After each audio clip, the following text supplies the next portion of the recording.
Live streaming into your living room. We thank you for that. With John McMullen, I'm Jody McDonald. And there he is, BLG, Brandon Lee Gowton of Bleeding Green Nation, who got to hang out with John McMullen last week at the Eagles rookie camp. Anything jump out to you other than it was good to catch up with a bunch of your fellow beat guys, BLG?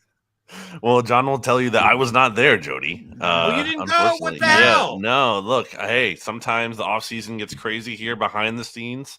A lot of things happening behind the curtain at Bleeding Green Nation that I wasn't able to go. My apologies. 15 minutes of Austin Prohl you missed, BLG. Son of Ricky. That's right. Runs good routes, though. There's my rookie camp update for you. Okay, yeah. He runs sharp routes, which should be no surprise. But, it's a necessary evil rookie camp as we go through the process. You know, I think the more interesting part was Nick Sirianni talking afterwards. And I'm sure you saw the transcript sort of back and forth with our buddy Tim McManus about Jalen Carter's conditioning. I wrote over at Sports Illustrated, Brandon, that Nick could have handled that better. And of course, Eagles fans shat upon me because you're not cheerleading, you're not doing your job. But, why is he talking about 7-on-7 drills? Why didn't he just say, because last time I looked, BLG, defensive linemen aren't in 7-on-7 drills ever. So what does that have to do with anything? Why didn't he just say, not worried about it, and close the book on it? Yeah, I think sometimes what's most revealing is what people don't say. And then I thought that was kind of weird for Nick Sirianni to say what he did say. I guess, it's hard to have the panic meter too high when the reality is it is May and there's 4 months until a game is a meaningful game. By the way, he looks fine. That's right. Not the point. I just think it was a weird way of handling it. For sure. Yeah. And exactly to that point, it does get a little weird when you're not just like, hey, we're not really worried about anything right now. It's 4 months till we play a game. Everyone's looking good and don't even really feed into it.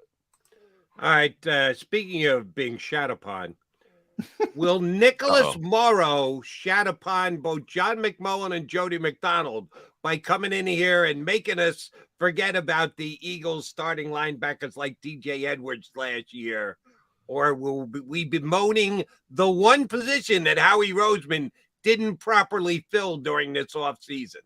Yeah, I think the precedent is that expectations have to be kept pretty low, considering what the Eagles' history is, especially under Howie Roseman, when it comes to these free agent bargain bin linebacker signings. Kaiser White kind of stood out as the exception last year, but again, they also kind of paid more for him. A little bit more, yeah.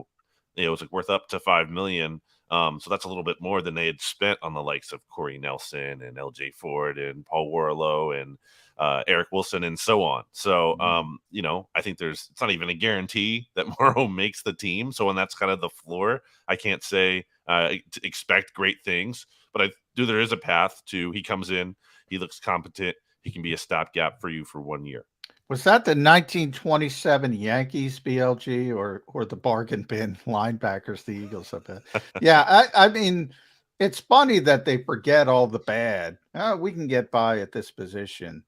But, I'm sure you saw Peter King. What was the exact wording, Jody? No weaknesses? Yeah, they have no weaknesses. They have no weaknesses. The expectations around this team are just, dare I say, unrealistic. When you start throwing around no weaknesses, and Peter's just one guy, but it's been pretty much across the board. Oh, the Eagles are doing this, the Eagles are doing that. And they just came off a Super Bowl loss, which wasn't good enough. They were there, but it wasn't good enough, especially defensively with Sean Desai, who we finally saw in the wild, but we haven't talked to him. Can they live up to these expectations? I guess is what I'm asking. Yeah, I don't like the idea that any team really doesn't have weaknesses. That's the NFL is set up to where you do, because there are salary cap constraints and there's a cyclical nature of the league, and there's so much worst to first and first to worst each year. So that's just not, I think, reality when you say they have no weaknesses or even a few. They certainly have a lot of question marks, things that might not be an issue but could be. So I think they're to go from where they are, a team that lost the Super Bowl. It's kind of, again, already crazy that you would not have them as your number one team, and power rankings don't really matter at the end of the day. But it's just, you're coming into the season. I feel like you kind of have to give the reigning Super Bowl champs who actually won the benefit of the doubt a little bit more than every other team. And for the Eagles to be right there, it's hard. It's so hard to climb the mountain like that. Again, it doesn't mean it can't be done, but to merely expect it to happen. That's my thing. In a division where there hasn't even been a repeat winner since 2004, like, that's just not guaranteed. I know the conference is weak.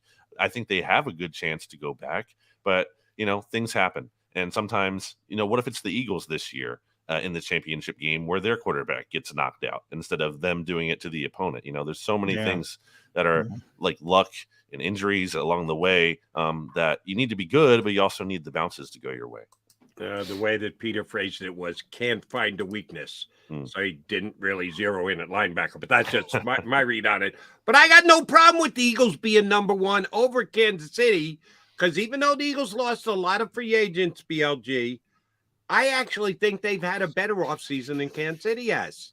They lost a couple of guys who contributed on the outside to them, Juju Smith-Schuster and McCole Hardman. They've got some young guys, and we'll see if they can step up and replace those guys. But they lost a key offensive line starter. I guess you can say the Eagles did too, as well.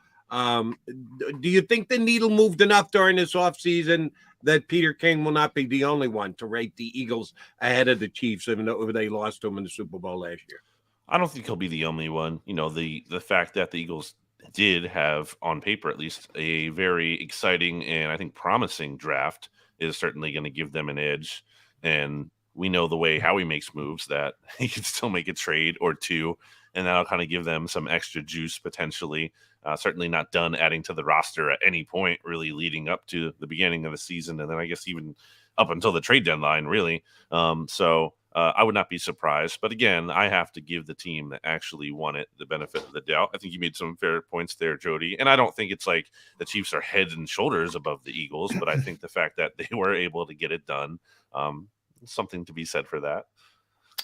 On the draft, you brought it up, BLG. I don't think we haven't talked to you since the haul that Howie Roseman was given his flowers for. I'm on board with Jalen Carter at number 9 overall. I think that's tremendous value. I think arguably you get the best positional player in the draft. Then I look at the third round, 65 and 66, because other than Carter, I think those guys, Tyler Steen, Sidney Brown, they're going to be given the opportunity to play right away. And in the case of Sidney Brown, I would pencil him in as a starter right now. Comfortable with that?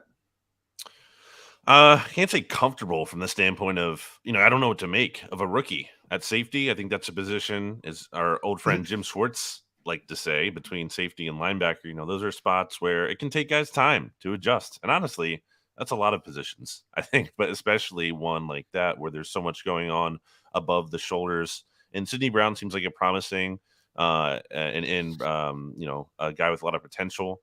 But I think it's kind of really neck and neck there, because I thought Reed Blankenship did some good things last year. I'm really interested to see if he can kind of make a jump in year 2.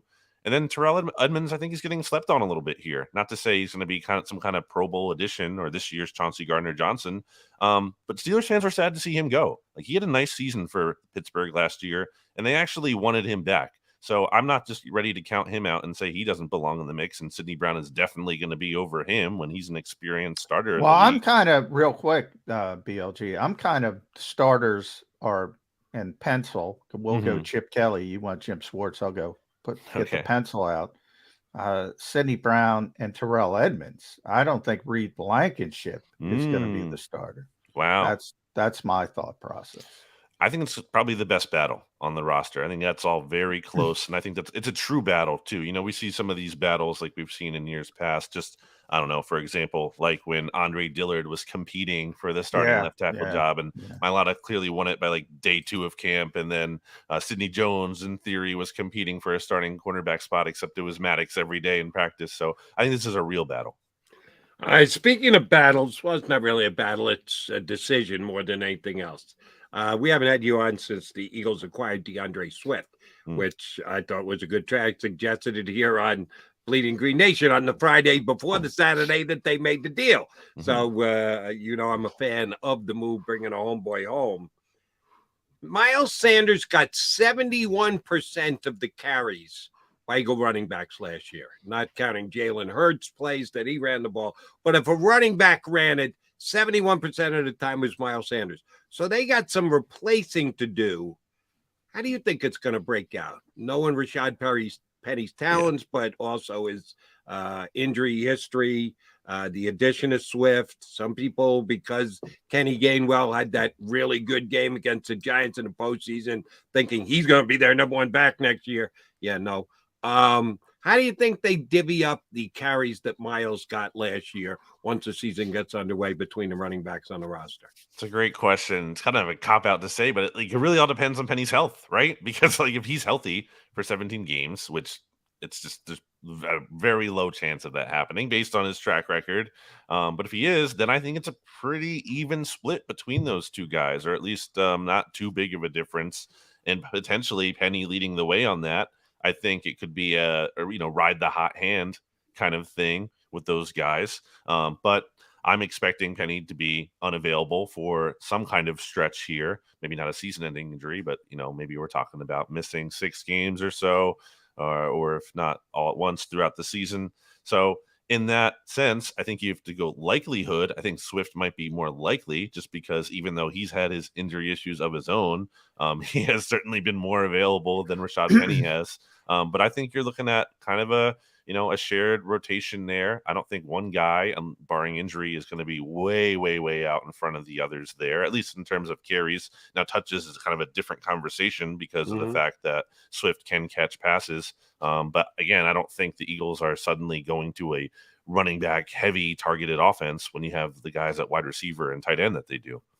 Yeah, to kind of further that, that's why I think the micro is more important than the macro. So I'll ask it this way for you, BLG.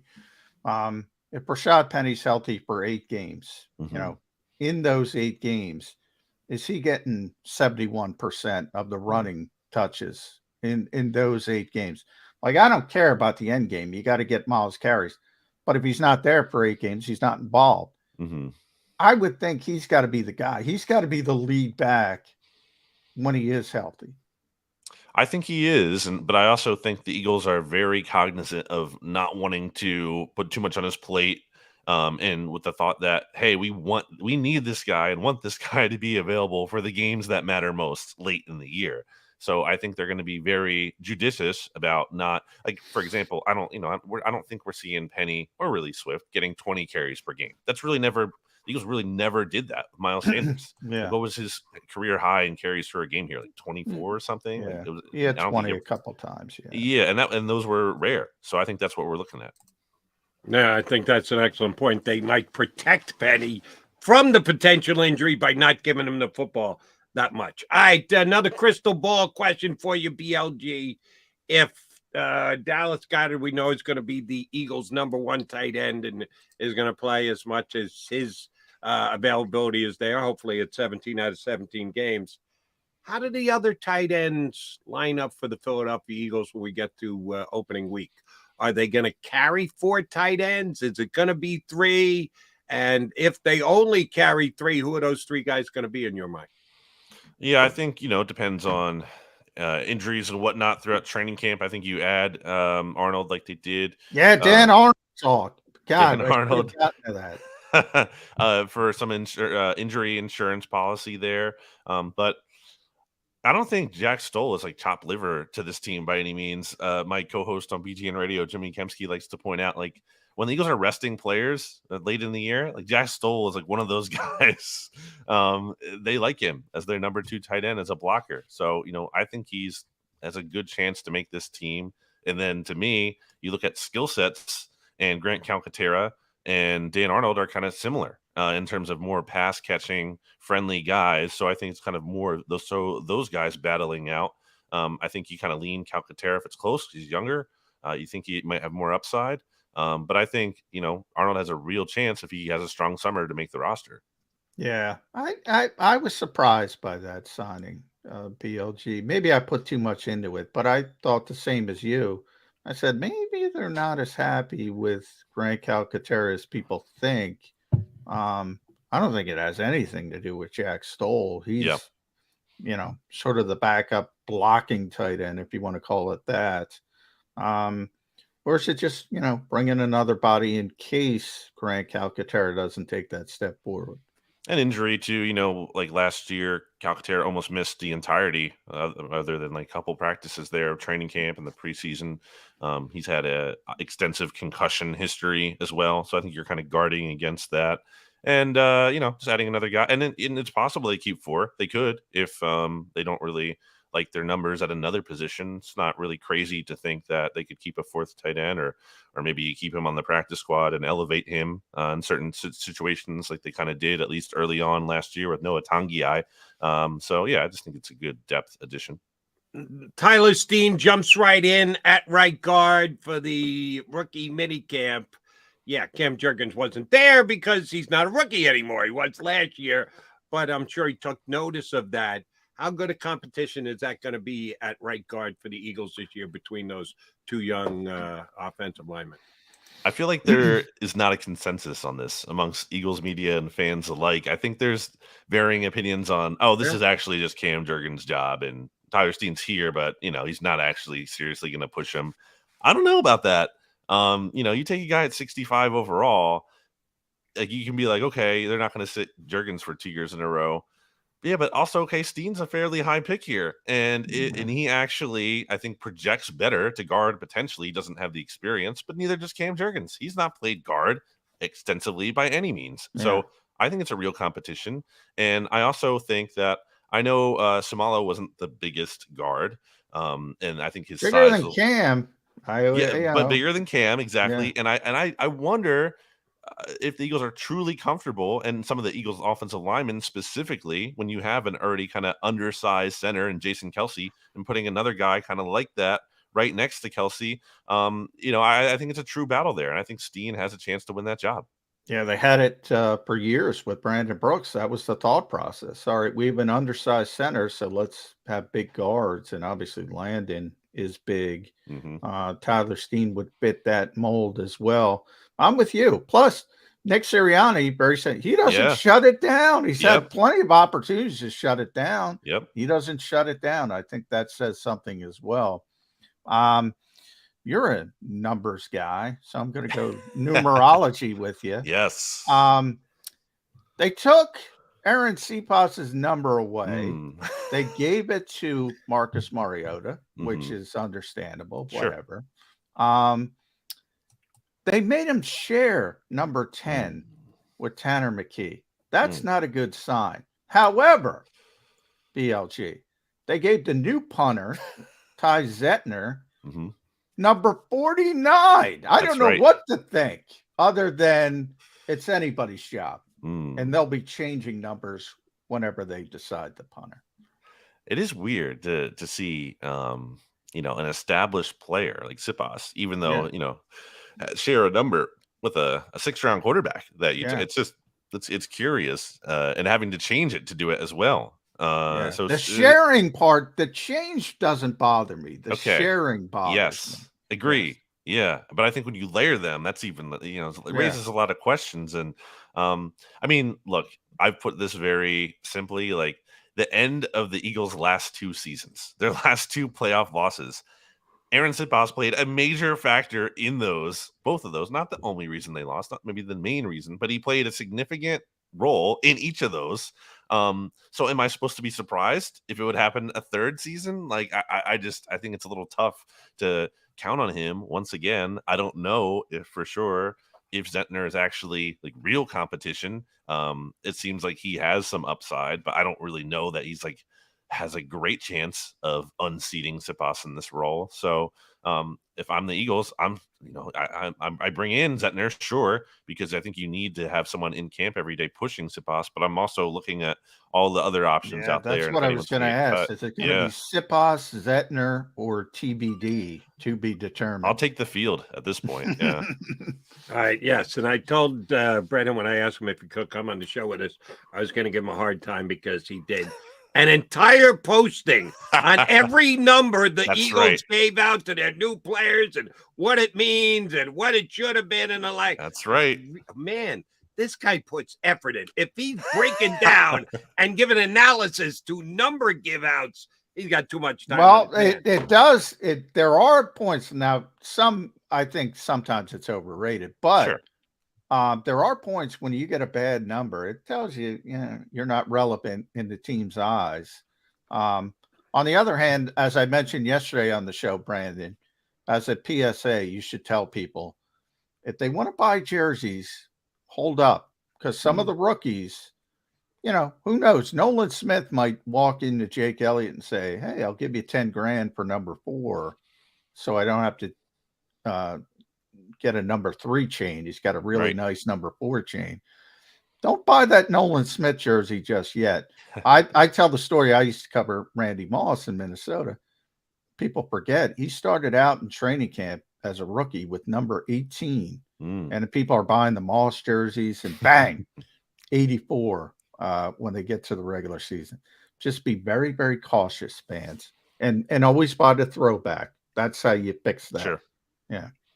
I think there's something you could argue, okay, you're one of the OGs, you got in on the ground floor, like a Shady McCoy 29. Oh, that's true. You can always spin it. But was that Shady's early number 29? I didn't even know that. Yep, 29 before he went to 25. I told John this yesterday. I don't give a flying fart about numbers. I really don't. I had to read your whole post because I can't believe he's putting this much analysis into what number a guy wears. I don't even care. I should have, shame on me, I should have got the number 2 Jalen Hurts jersey because that's going to become a collector's item. Right. He's going to be so good as number 1 for so long. It's like, yeah, but I got number 2, and this is the real. So, we're making too much of numbers. Let's go back to talking football. All right, haven't asked you yet. If you were Jeff Lurie, and Roger Goodell called you today and said, "Listen, we got it all written out, but I'm willing to change for you because I love you, Jeffrey. You're a great guy and you're charitable and everything else. If you want to dictate your first game of the season, I'll let you make a swap. If you don't like the one we've got attributed to you right now, we'll let you change it out. If you're Jeff Lurie, what's the best opening game for the Eagles this year?" Well, if I'm answering as Jeff Lurie, I have a different answer maybe than Brandon Lee Gowton. Give me both. Give me Jeff Lurie first. Okay, Lurie should want to see the Chiefs because I think you got to get it out of the way.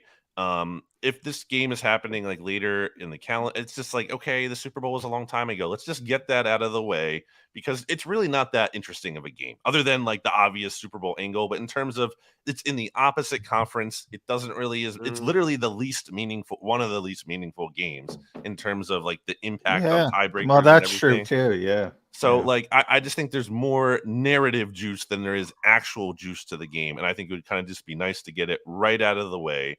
And then Brandon Lee Gowton's answer is the Cowboys, because I don't think the Eagles have played the Cowboys in week 1 since like early 2000. It's overdue. It never happens. And I think, and it won't happen because of the networks and whatever, but I think it would just be I think the best way to start a season potentially, is to set the tone with a division win.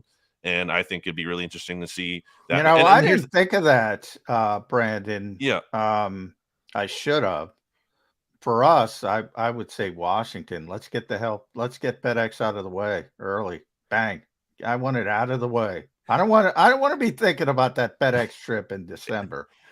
This is why I love John. When I ask John a question, most times he immediately goes to what the Eagles are thinking. Yeah. Right. And he can't separate. I said, no, I'm asking you, John, not what the Eagles are thinking. He can't do that. But if you're talking about start times, McMullen is now a focus. Now What's he's all best in. for John 1 McMullen? o'clock. That's the only thing that matters. 1 o'clock, 17 times. That he can do that. That he can take himself out of. Yes. Well, listen 1 what o'clock the Eagles would do. Sunday. No. He's got what's best for John McMullen on FedEx out of the way. Well, the last thing Sunday. I want to say real quick on the Cowboys is that, like, there's been so many Eagles-Cowboys games that have had no meaning and late in the season in Week 18. It's like Week 18. Put one in Week 1 so it's meaningful, and you get Jalen Hurts versus Dak Prescott. All right, so here's the key. Gonna tick John McMullen off right away. Sunday night, Eagles-Cowboys. If it's Eagles-Cowboys, you got to go Sunday night, don't you? Yeah, you could. You should. Got to go prime time. You're going to make one of those two Eagle-Cowboys game prime time for sure. You might as well do Week 1, right? I'd be up for it. Other than, I don't like primetime games either. For selfishly, for our sake, they should move them up to, I don't know, at least 7:30, something. Move the schedule up a little bit. We don't need to cater to the West Coast that much, but alas. All right, at Brandon Gowton, make sure you follow BLG on Twitter, Bleeding Green Nation, the Grand Poobah at Bleeding Green Nation, managing editor, does a tremendous job there. ESPN just came out. Eagles have toughest schedule in the NFL, blah, blah, blah. We all know there's worst to first. It's meaningless at this point, but I think there's 3 layups on this schedule, maybe 4, but I kind of put the Washington Commanders aside. I think they don't look very good to me, but I look at Arizona at home and 2 road games, Tampa Bay, the LA Rams. Are people over a little bit too scared of this schedule on paper? I mean, the AFC East looks tough. The NFC West, San Francisco, Seattle look good. Minnesota is probably going to take a step back. I don't think it's as difficult as people are projecting it to be. Yeah, I think, if you're going by, I'm guessing the ESPN thing you cited is strength of schedule, right? It's not like projected win total. I'm always a little more interested in, projected win total, strength of schedule. I think, I think Vegas knows a little bit more about things than, what happened last year necessarily. Look, there's a lot of changes here. We have to see if the new defensive coordinator, can actually maybe hold up against some of these better quarterbacks a little bit. That'll be a big test. But like if they're going to be one of these better teams, then it doesn't matter who's on your schedule, and especially if you're one of the best in your conference, you have to figure it out here. You can't just, and I don't think the Eagles did just benefit last year from playing an easier schedule, because they beat the snot out of those teams, and that's not an easy thing to do. I think it's not just about the total opponents too.